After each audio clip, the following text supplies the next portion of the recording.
Let me welcome my colleagues here in the room. So Mr. Woo-Hyun Kang from the Republic of Korea and Maria Paz Lorenzano from the Republic of Chile, as well as colleagues from the United Nations, Ms. Janica Puisto from the Office of the High Commissioner for Human Rights and Mr.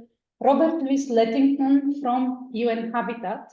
So in this panel, which we will speak about the resolutions of the Human Rights Council, we have representatives of member states, the 2 out of 4 member states who constitute the so-called core group of member states negotiating this resolution, which is called Local Government and Human Rights. And as I said, Republic of Korea, Woo-Hyun, and Chile, Maria, as well as Egypt and Romania colleagues who are following us online.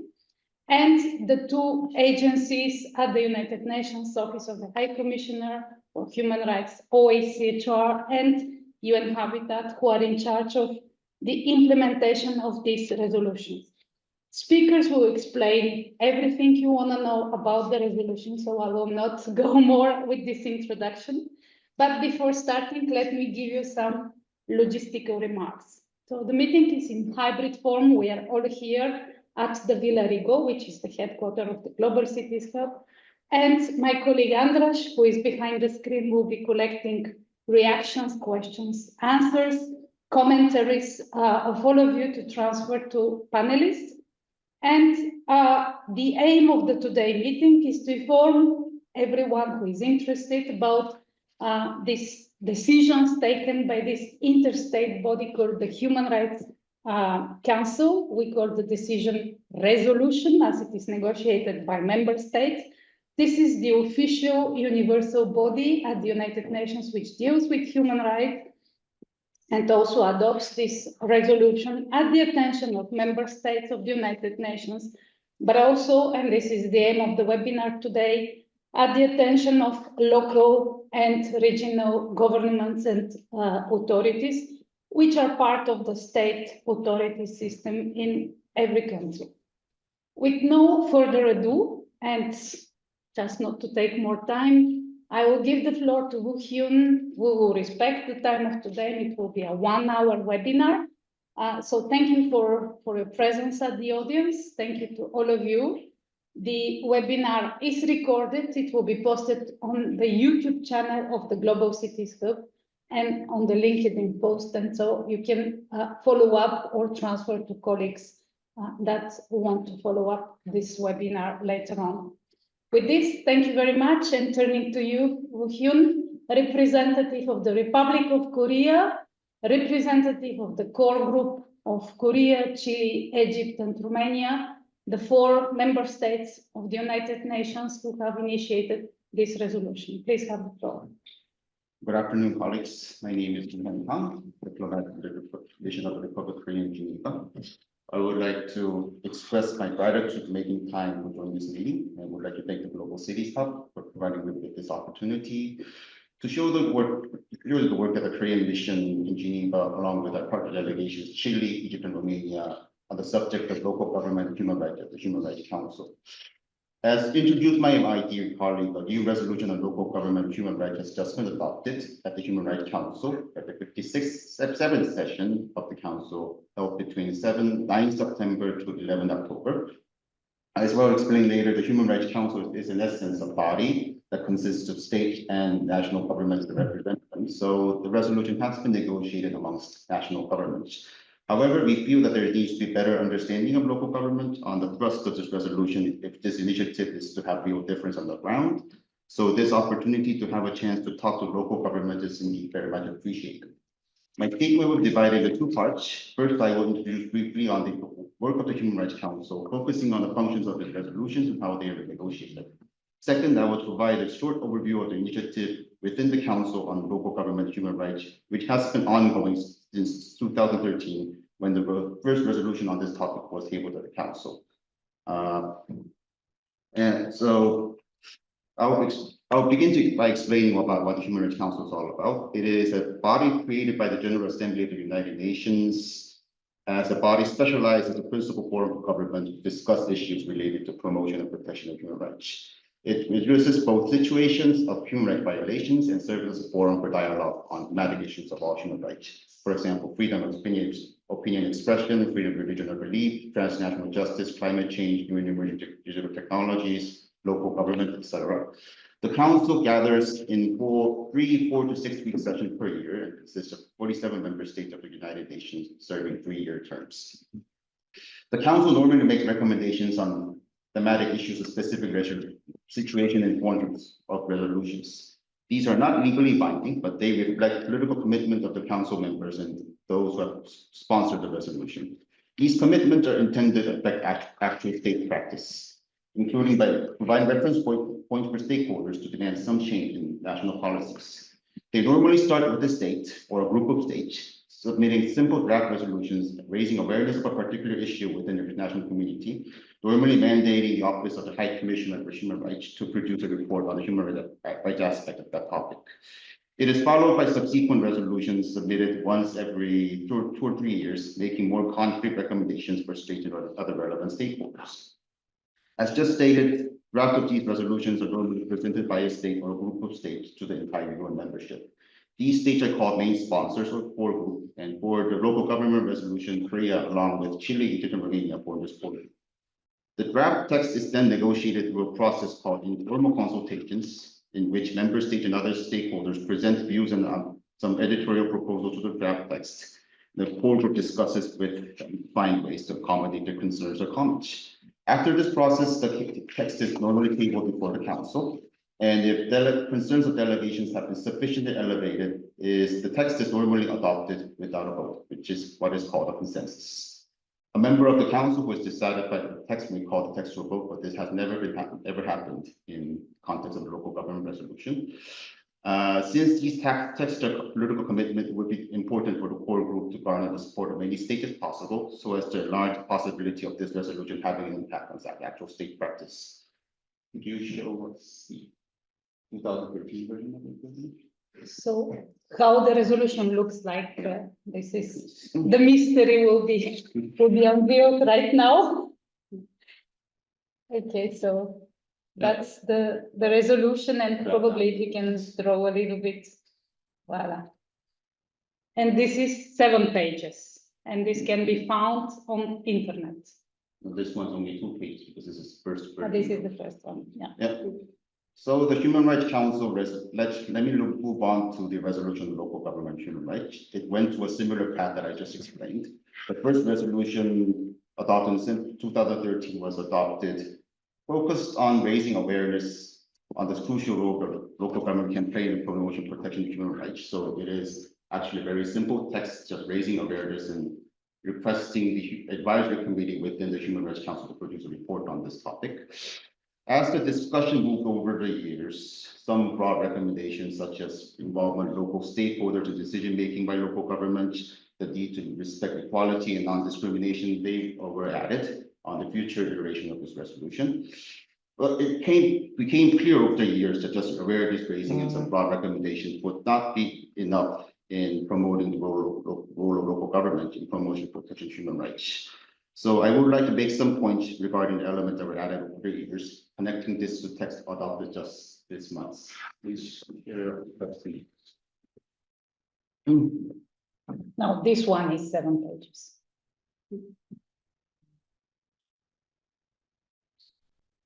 Drag down.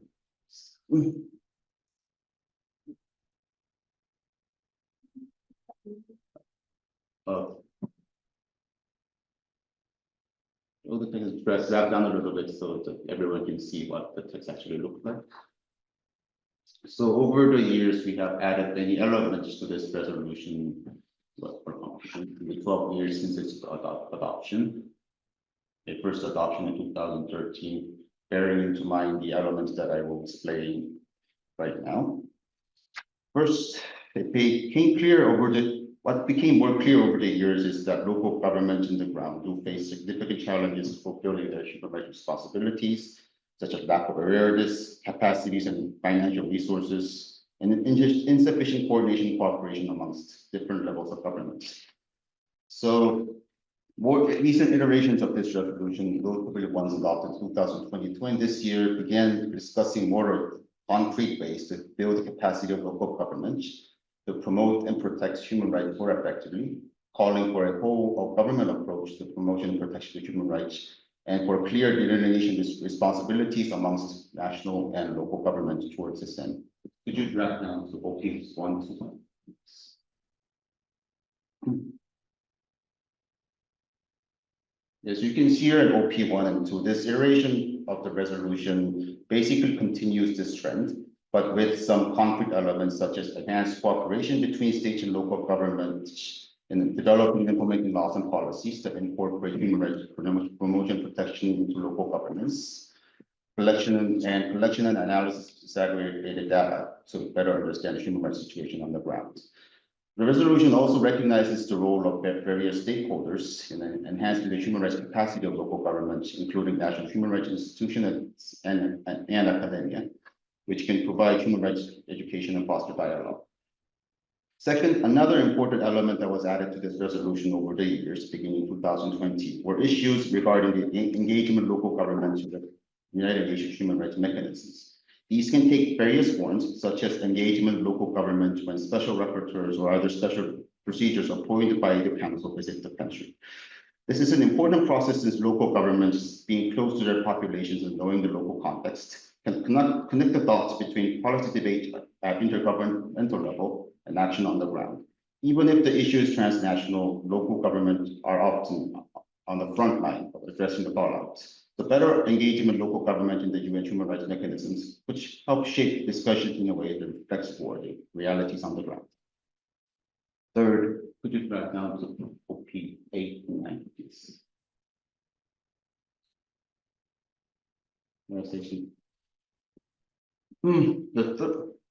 The core group considered that,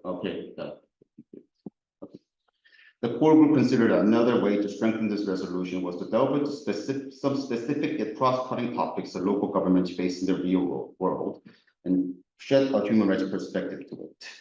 This would also allow us to elaborate more on the actual role of local government in the promotion and protection of human rights in specific policy areas. With this in mind, for this version of the resolution, we chose the topic of digitalization of cities. This is a conscious decision taking into account that many local governments are actually looking into digitalization to enhance public services delivery, including by initiating smart city projects, which can have a profound effect on promotion and protection of human rights. Against this backdrop, we felt a need to put human rights at the center of such development and avoid excessive techno-centrism or a vision centered in corporate profit. And local government can and should play a more prominent role in doing this. The Human Rights Councils already captured the various human rights impact of digital technologies in various resolutions. So we have plenty of existing discussions to draw upon. The policy recommendations that you see in the paragraph 8 and 9 that you see here aim at restraining the potential negative effect of employing newly emerging digital technologies, such as artificial intelligence in local governance. Most prominent ones concern privacy, bias in data and algorithms, which can lead to discriminatory outcomes, and digital divide.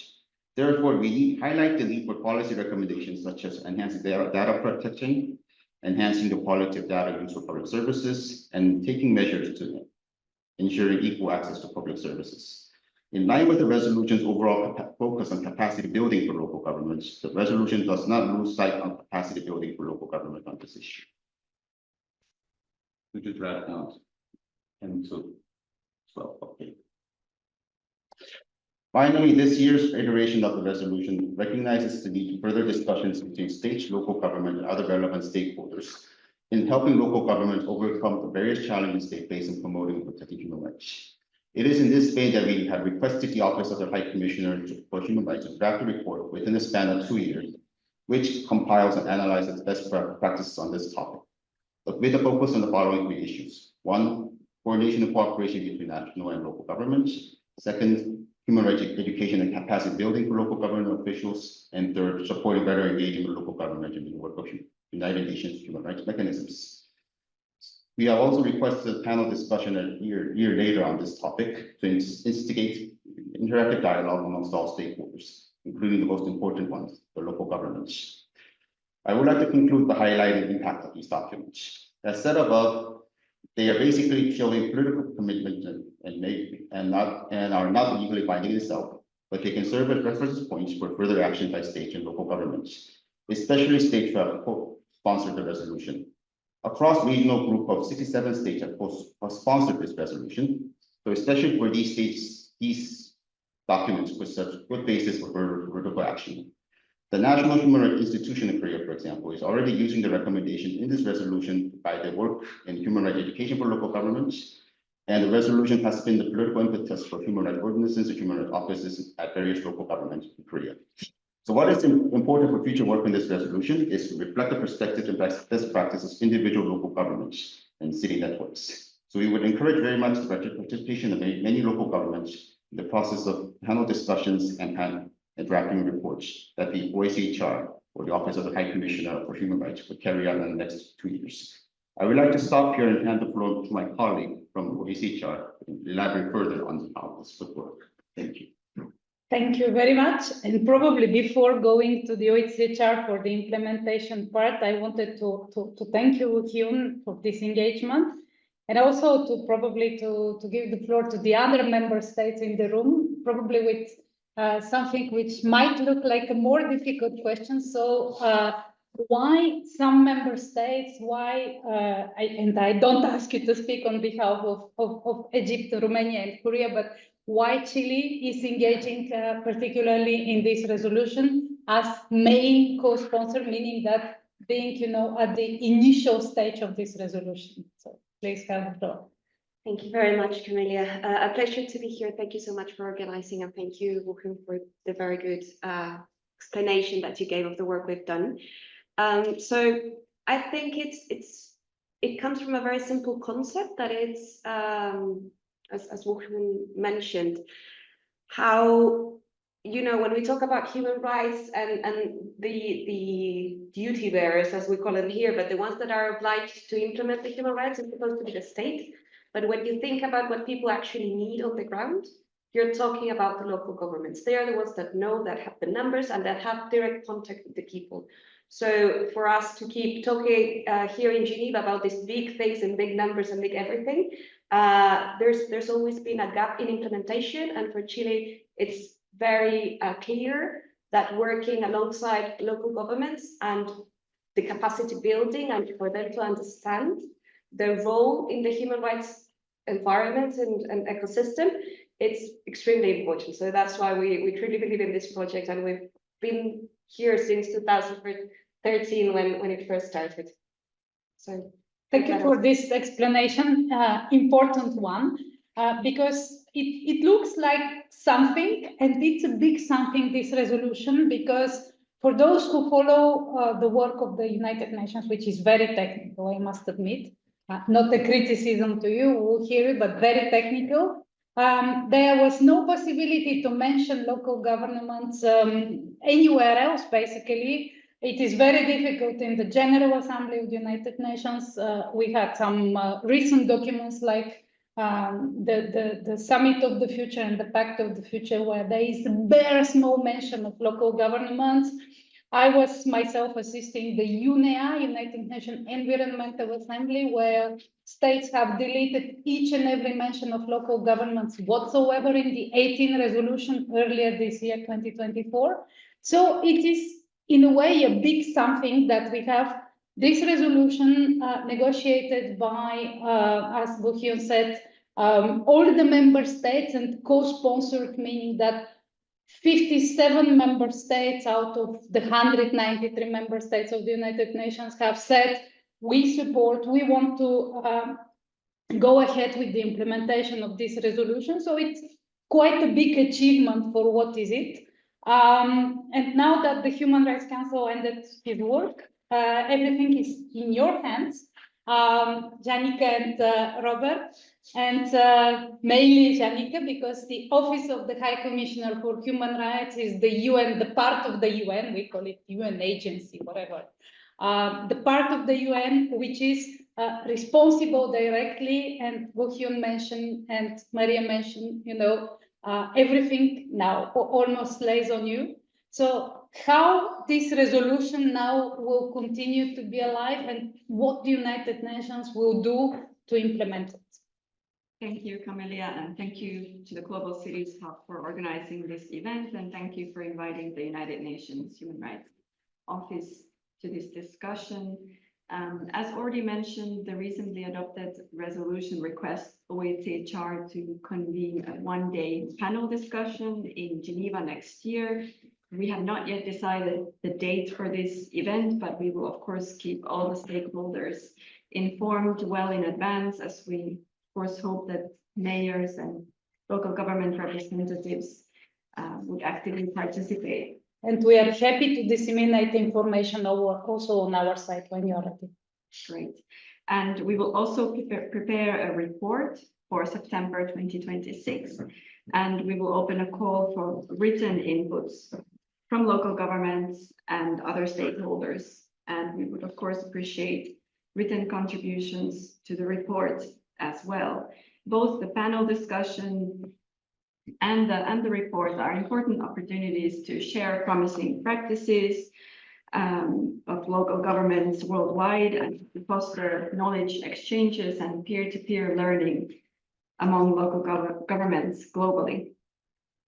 As mandated by the resolution, the panel discussion, the call for inputs, and the report will revolve around three topics: the better coordination and cooperation between national and local governments, human rights education and capacity building for local government officials, and supporting better engagement of local governments in the work of the United Nations human rights mechanisms. Last year, we held an expert meeting, which was requested by the previous Human Rights Council resolution, and we had a dedicated session on strengthening the capacity of local governments to engage with the UN human rights system. So next year we can continue the discussion and build on last year's meeting and the report that was submitted to the 56th session of the Council. As local governments are directly in touch with local populations, the information provided by cities really enhances the understanding of the UN human rights mechanisms on how human rights are implemented at the local level. And the contribution of cities also helps the UN human rights system in developing new human rights standards or clarifying standards, and helps the committees to provide more specific recommendations to local governments.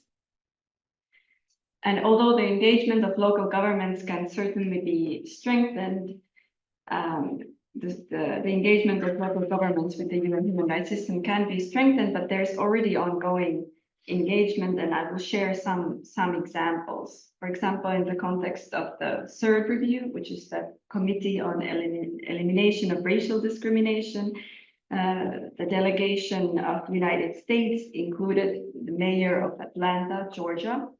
And during the dialogue, he really provided useful insights on the situation at the local level. For example, he provided information on the city's efforts to reduce hate crimes and racial profiling in the area of law enforcement, and acknowledged the city's challenges regarding racial, economic, and health inequalities, etc. And bringing a local government representative to the dialogue as part of the state delegation has been a practice also by Italy and Bosnia and Herzegovina in the context of third reviews as well. And when it comes to, for example, written contributions, Argentina has included information from the city of Buenos Aires in their state party report to the Committee on the Rights of Persons with Disabilities. Germany has also submitted information from cities, but as an annex to the state party report, for CEDAW, which is the Committee on the Elimination of All Forms of Discrimination Against Women. On the other hand, also a local national human rights institution or a local human rights commission can also provide information. For example, this was done in the case of Mexico City for Mexico's report to third review.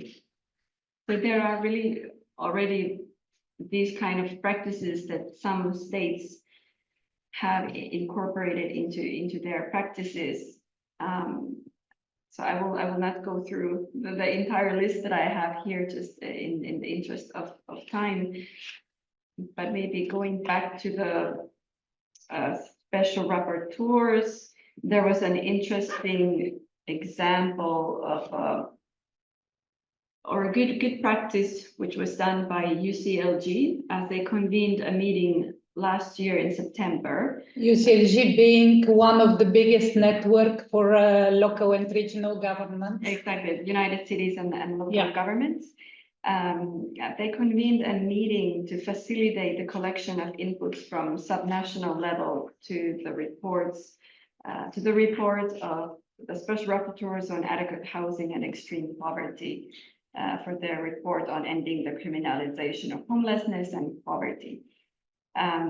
So there are opportunities for local governments to engage. I think we just need to continue the conversation and share these practices globally. And in conclusion, I would like to highlight that national governments have a pivotal role in ensuring that local governments are increasingly included in these processes. As it is also beneficial for the central government that local authorities contribute together with all levels of government to the implementation of the recommendations that come from Geneva and apply the global human rights standards. So although it is the central government and the national parliament that ratify international treaties on behalf of the state, local governments have shared and complementary duties with the central government to respect, protect, and fulfill human rights. And in fact, human rights norms and standards, sort of the local authorities are actually those who translate these human rights norms and standards into concrete changes in people's lives, changes in urban planning, or in the delivery of public services such as water and sanitation, housing, health, and social security. I will stop here. Thank you. And thank you very much, really, that everything you said sounds absolutely right, because as we usually say, if you have a problem with water, with housing, you will not call your national government in the capital, but you will call your mayor or your administration in your city or your village. So that's very right, Janika. I just wanted to emphasize a very practical point of what you said, and you said it, but just to be quite clear, is that at one point of time, when in the process of implementation of this resolution, which will be there around for at least 2 years, because states negotiate this resolution every 2 years, so you will have to make it alive, to implement it. You will make some kind of consultations, international seminars. So you were saying usually big networks like UCLG, but also others can collect municipality views and write back to you, but also can single municipalities or local governments, regional governments also write to the Office of the High Commissioner for Human Rights directly and put their inputs there for information? Is it a practice that you will be doing? The call for inputs certainly is open to all stakeholders, including local governments. So we are very happy to receive information from local authorities because this is a unique opportunity for us to consolidate and collect and disseminate the practices that exist. So yes, very much hope to have active participation and contributions from mayors and local governments. That's very helpful. Thank you so much.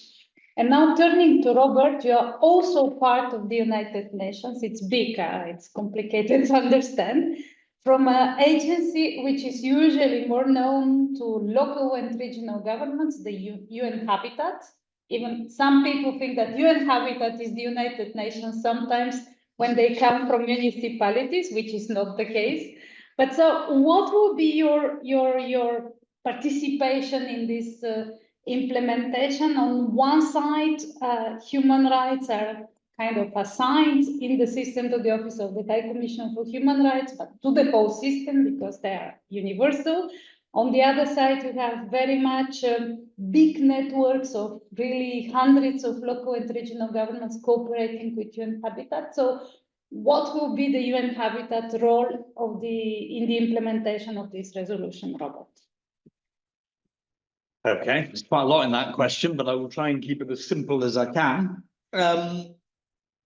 Habitat, I would start from the point of view that Habitat grew as part of the UN, started off in the 1940s and 1950s as part of the Department for Economic and Social Affairs, when the UN was a much smaller and simpler structure than it is now.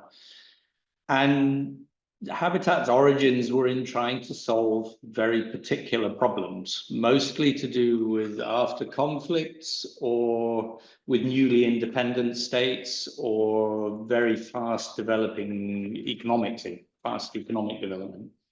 And what you had was a situation of human settlements that didn't meet the needs of their people. You didn't have enough houses, you didn't have enough drainage, you didn't have a functioning police force, didn't have a good administration. So Habitat was set up to try and help member states fix some of these problems, partly indirectly by providing good examples and information, but partly also by technical assistance and saying, I've got this specific issue, what do I do? And we've been doing that ever since. As just you and the other speakers have rightly pointed out, a number of these issues have always been and probably will always be managed predominantly at the local level. Not exclusively, every city, every settlement, every town, every country is a little bit different, but most of the things around housing, around local economic development, around local policing, around water and sanitation tend to be managed quite locally because there are different circumstances and need, and sometimes it's to do with how money and admin moves. So throughout our history, we've always worked with local governments because they're our principal partner in delivering things on the ground. Yes, we work at the request of member states and through the national government, but usually we deliver on the ground with the local partners.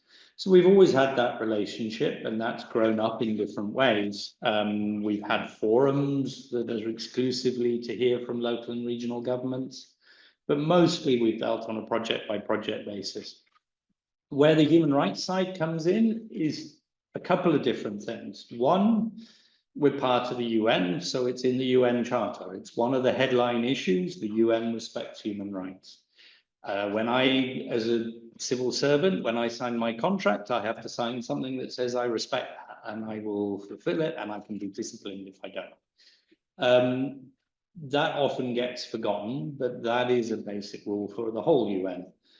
I think the other thing that concerns us very strongly is that what we do we don't do houses to build bricks and mortar. We don't do houses to develop a national economy. We do houses to put roofs over people's heads. And that's a human right. It's shelter. It is the right to adequate housing, which includes basic services and others. So there is a strong relationship between what we do and what the Human Rights Council and the Office of the High Commissioner does. They are looking at setting some of the standards and the approaches and giving inspiration on what rights should be and how they should be respected. And we're looking at how we feed that into technical delivery and how we mainstream it. So from our point of view, why we are present in Geneva, why we are trying to strengthen our work with the Human Rights Council, is that when discussing things like the right to housing or the role of local governments, we want to make sure that the council and the delegations here have the most information that is available on how things work at the local level and what the technical limitations and needs are. Similarly, we need our technical teams in currently 80, 90 countries, something like that. We need them to know what are the standards you need to be observing. What are the pitfalls? What have you got to watch out for? What's the latest thinking? And to be able to share that as openly as possible. So for us, it is a question of We will not deliver human rights as we understand it without local governments being part of the equation, as has been said. But similarly, local governments are part of an overall ecosystem looking to achieve certain objectives. We don't have local government for the sake of it. We want it to do certain things for us as communities, as global society, and we're trying to strengthen that as much as we can. The last thing I would flag on this as well is, which is a bit, I guess, of a geeky technical issue in a way, but there is also a fundamental issue in a lot of these areas that the perspectives are different. What a national government is worried about in housing and utilities and other things is not the same as what a local government is not worried about. They look at the numbers a different way, they look at the priorities a different way, they look at the regional variation a different way. So we need a wider conversation, not because it's one side against the other or trying to do different things, just we see the problem from different angles and we need to bring that together. So with this resolution, as with others, we will do everything we can to work with our colleagues in OHCHR. We are sister organizations after the same objective, but also that is about working to bring member states and local governments together to put this on the table. I would stress the capacity building works both ways. We will work to build capacity in local governments, but also to help local governments build the capacity of other actors to understand how local governments function and what they need, which is critical. And then on the technology angle, technology today is all pervasive. Almost everything we're dealing with has a technological angle somewhere. Street traders with no shop, no infrastructure are still trading prices on a mobile phone. That's digital technology. Their ability to get that information and move it around and rely on it is a function of digital technology that is vital.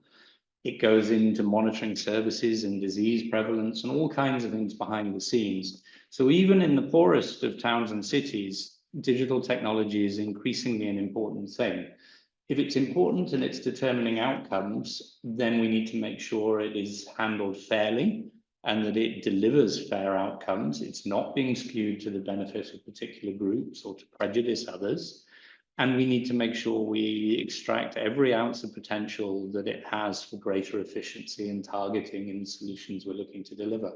So for this resolution, there are a number of issues we find very important.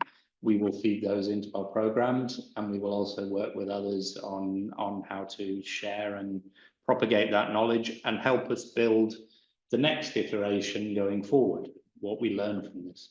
Thank you. Thank you. That was super comprehensive and as comprehensive as possible at this stage. And we will have other discussions.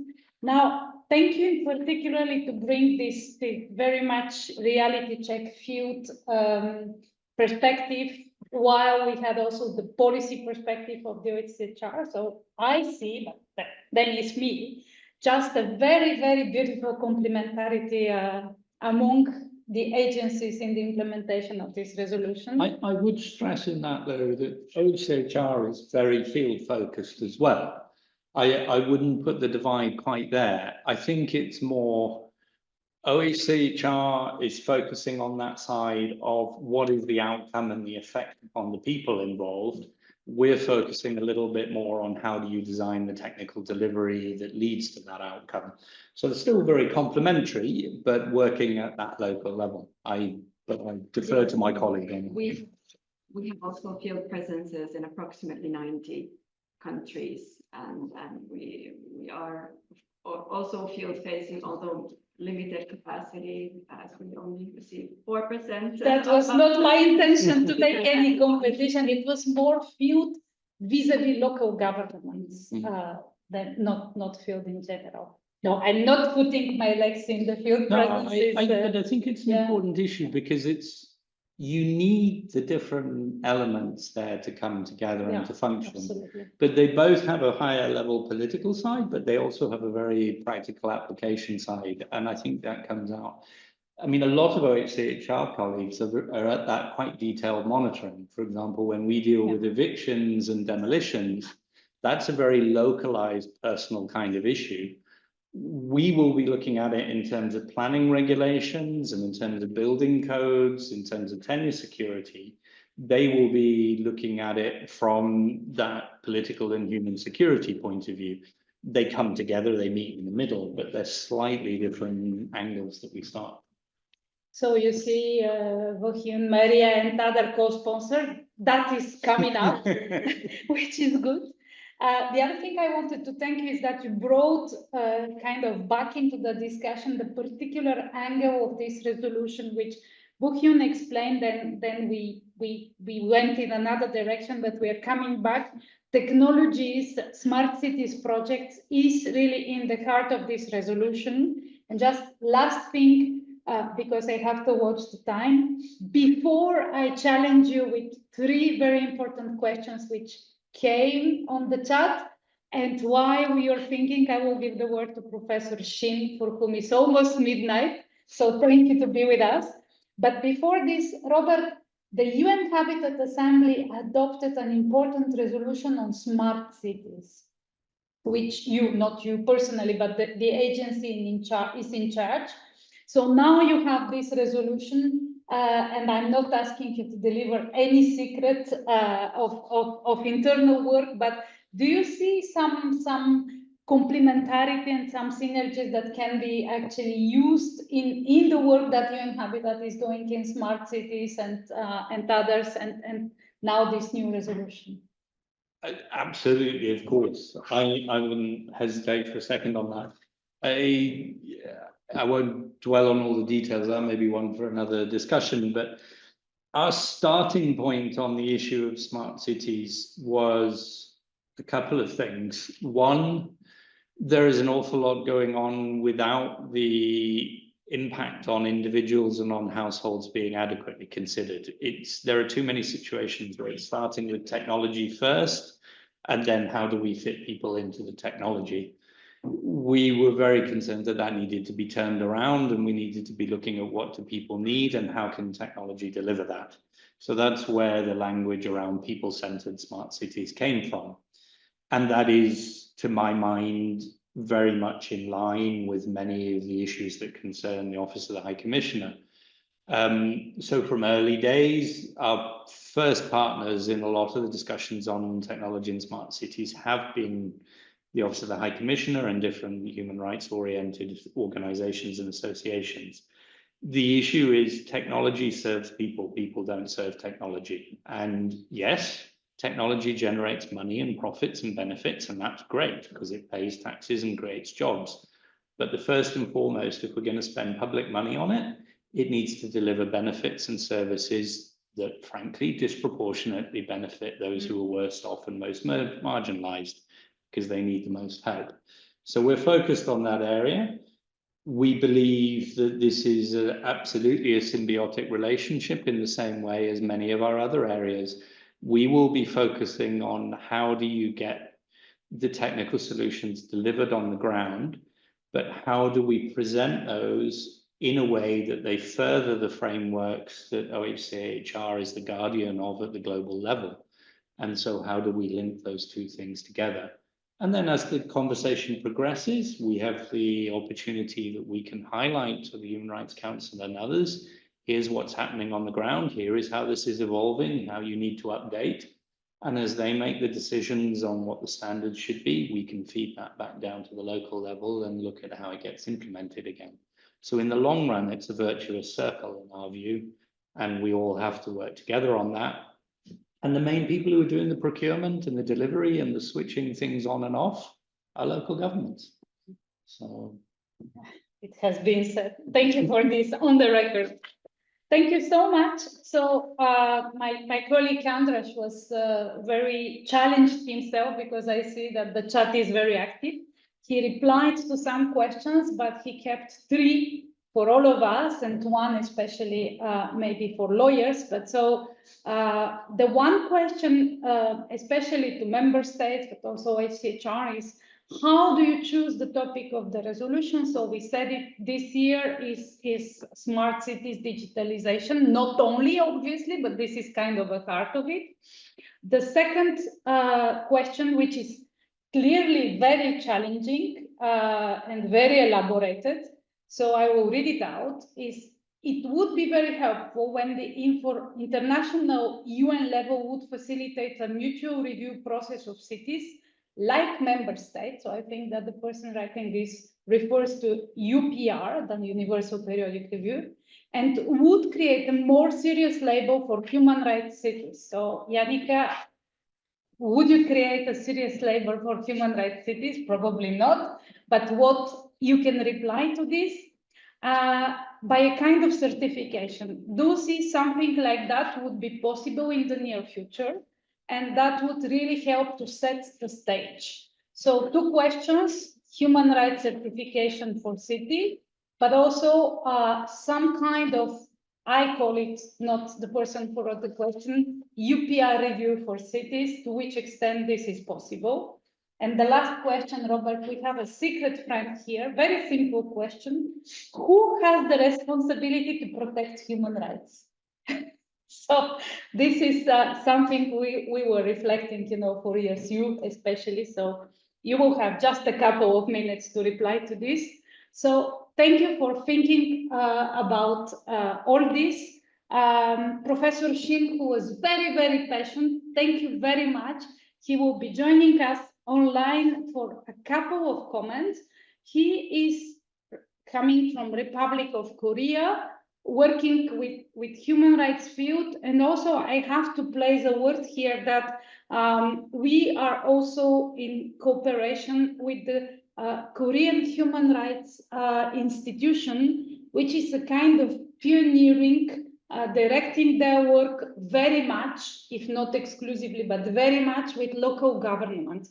So we have the Korean National Human Rights Institution, Korean Diplomatic Corpus, and academia very much on this topic. I'm very impressed.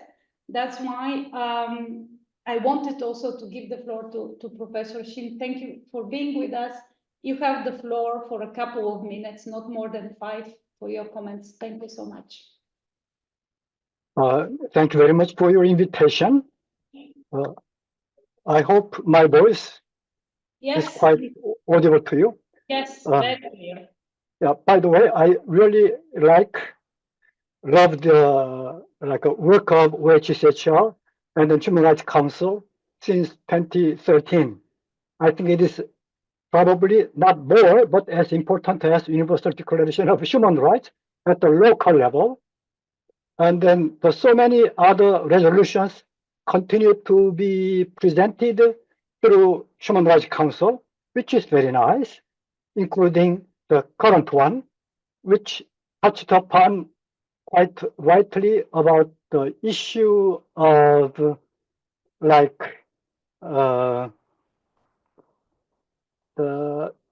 IT, the digitization to address the issue of human rights, including privacy, digital divide, equitable access to public services, among many other details. Also, it again continue to emphasize the importance of collaboration between central government, local government, and then UN bodies as well, which is very nice. But so it is quite comprehensive in handling the issues of promoting human rights at local level. But I would like to add 2 pennies in my own way. One is hope it can emphasize the importance of civic space. It handles the civic space in page 3, but the resolution does not include the importance of the expansion of civic space in its final resolution. So hope that civic space expansion can be included at the end, or one of the recommendations.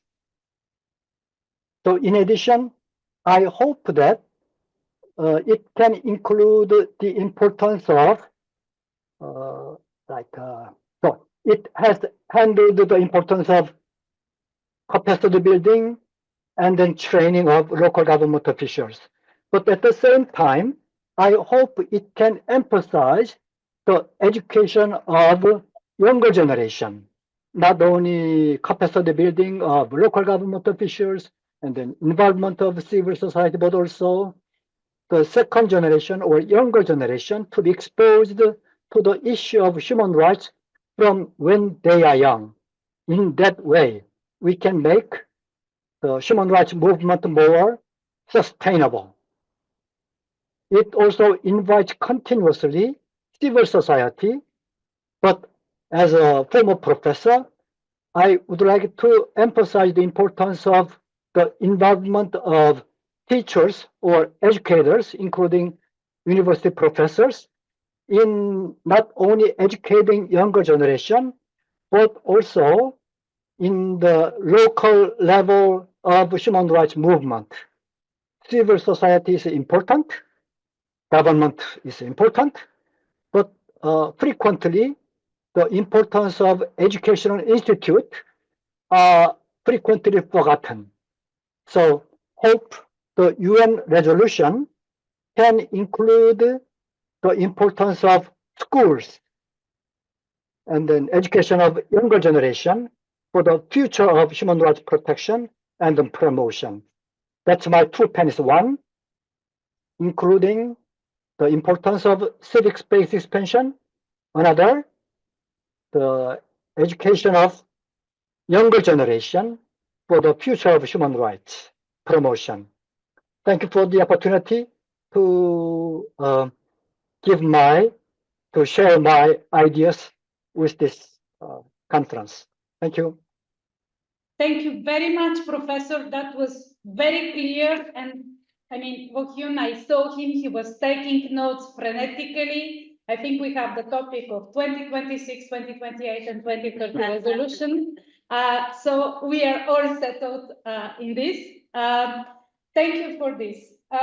We have 8 minutes reminded, so I will democratically divide them in two, starting on my left-hand side and then finishing with you, Wokyun, have the first and the last word on the questions we have said and generally also. I was about to say that 222 does not make 8, but that's okay. Let's say that. Go ahead. No, I'll be very brief. I mean, the question as I understood it was who has the responsibility to implement human rights or to achieve human rights? Okay, the cheap courtroom lawyer's answer is it's everybody's responsibility. There isn't a question of there's somebody sitting in the corner with a label saying, if you don't do this, you're fired. It belongs to the whole of society. However, I think it is obviously a more complicated question than that. And I would say to get to the crux of it, I always find very useful the framework of respect, protect, fulfill. It is very clear that the principal responsibility lies with national governments as the legal authorities. And the ones who have accepted the international obligations, whether that's been through signing up to a treaty or through customary international law, either way, they have the obligations. That is the respect bit. Governments must respect the rights of their people and any residents in their territory and anybody who is within their control. But protect is also very clear. Governments have the responsibility, but it's the responsibility to make sure that third parties don't interfere with the rights of others. That means there is also an obligation upon other actors not to, at least, not to hinder the rights of other people. And I would argue where you have a responsibility to deliver a service or whatever, you have a responsibility to do that in a human rights sensitive manner. You should do it trying to further human rights, not restrict. And similarly, the fulfill, yes, it's going to come predominantly to certain levels of government, depending on the surface, but it could be a range of actors. Who delivers houses? Who delivers water? They need to do that within a human rights sensitive framework. The key issue is at the end of the day, the main obligation comes back to the national government to say, is this working? And if it isn't working, what's going to be done about it? If rights are being violated, the government has an obligation to step in and say something needs to be done here and we need a different direction. But still, as Professor Shin said, it's got to come into education, because if people don't understand their rights and they don't feel empowered to demand them, then rights are going to be weaker and they're going to be eroded. If we don't have national human rights institutions to monitor what's happening at the fine grain level and to call governments to account, local, national, whoever, to call companies to account, again, that information, if it's not out there, then the system won't work. So we need everybody to contribute in a little bit of a way. Everybody will have a slightly different role, but it is for everyone. Thank you. Thank you. Maria, don't forget UPR for city and certification for the next round of resolution, by the way. Yes, I really like that idea. Thank you very much for that question. I think it's a wonderful idea, but I've been going over it in the past few minutes, and I think it would be a tricky thing to apply from the UN. However, I do think it would be a fantastic good practice at a local level if, for example, a national government were to implement it, and then they could share it with the UN. And in the report that we requested, it was proposed as a good practice and it could become a thing. It would be great. But as you said, Camilla, the conversation here is tricky. The reference to local governments, when I think when we all think about local governments, we're all considering different figures because it depends on how our different countries work.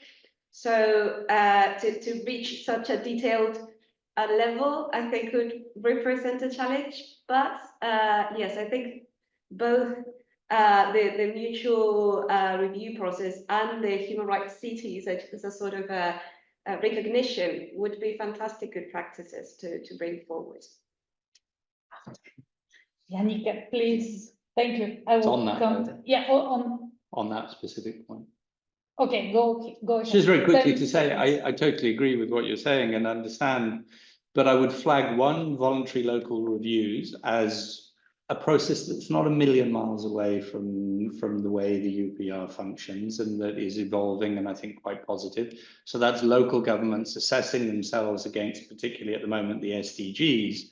But as we know, the Sustainable Development Goals are rooted and grounded in human rights. And so there is an element there.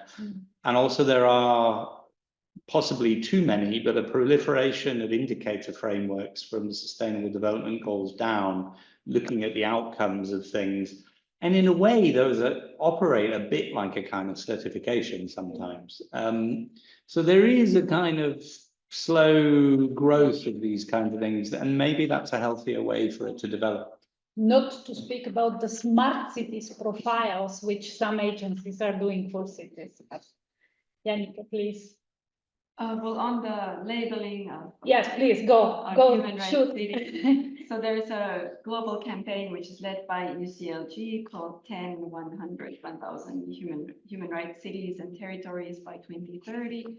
And in the context of this campaign, we are planning to publish a joint publication with the UCLG, sort of a normative guidance document on the steps that cities can take to become human rights cities.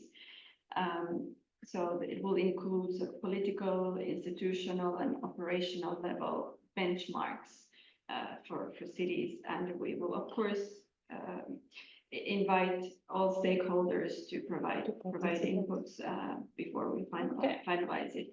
And on the peer review idea, I think it's an interesting idea, especially if local governments would review each other and would provide also some kind of financial or human resource sort of support to other cities in advancing on some specific topics. So not only sort of providing feedback, but also committing to provide guidance. And so there would be sort of learning and sharing of experiences attached to this kind of mechanism. But at the moment, as the Secretariat, we have the UPR of states.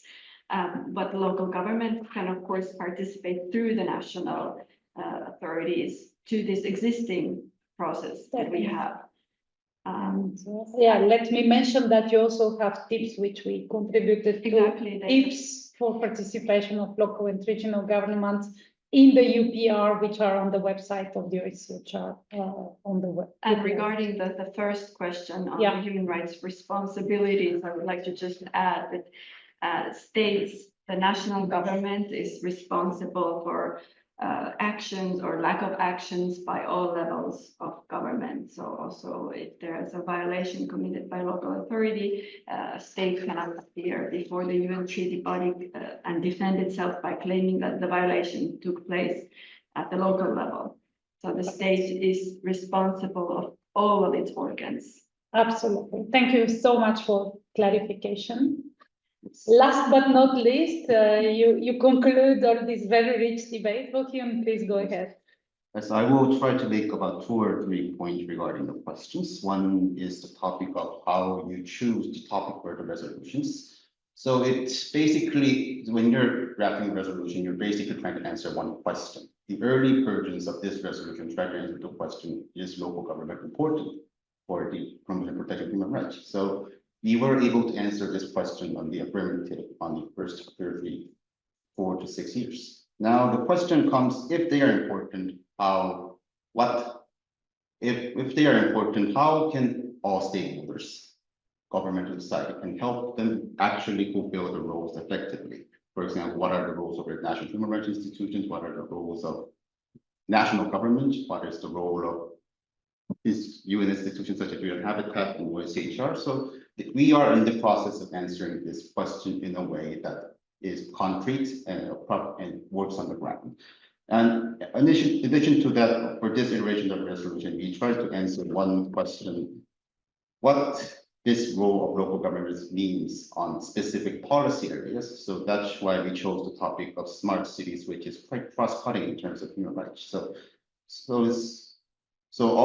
we hope to through this process and mandating some reports to the OHCHR and panel discussions, it is the dream of all pen holders to actually for these thematic resolutions to have a very clear set of guidelines on what is a human rights city, what local governments and other relevant stakeholders should do to actually help them fulfill their human rights goals effectively. So but we have to do this in a way that does not arouse too many sensitivities and in diplomatic jargon, consensual. So this is why we are actually trying to collect best practices, so that best practice and analyze them through the OHCHR, so that we can actually have some fertile ground to actually convince member states that this is something that works for everyone. So in this aspect, we really call on all local governments to actually provide their input in when the OHCHR sends their call for input, so that we can actually have the OHCHR and us can have sufficient ground for actually elaborating further on these standards. Thank you. Thank you very much. That was an excellent conclusion. So yes, contribute to the call of action. And we will continue to inform you as Global Cities Group. Read our news on our website on this webinar, trying to publish the essential. This webinar will be also published on our YouTube channel. And I'll see you all very soon or hear from you with these concrete inputs. Thank you to all panelists, thank you to the audience, and have a nice day or evening or night. Goodbye.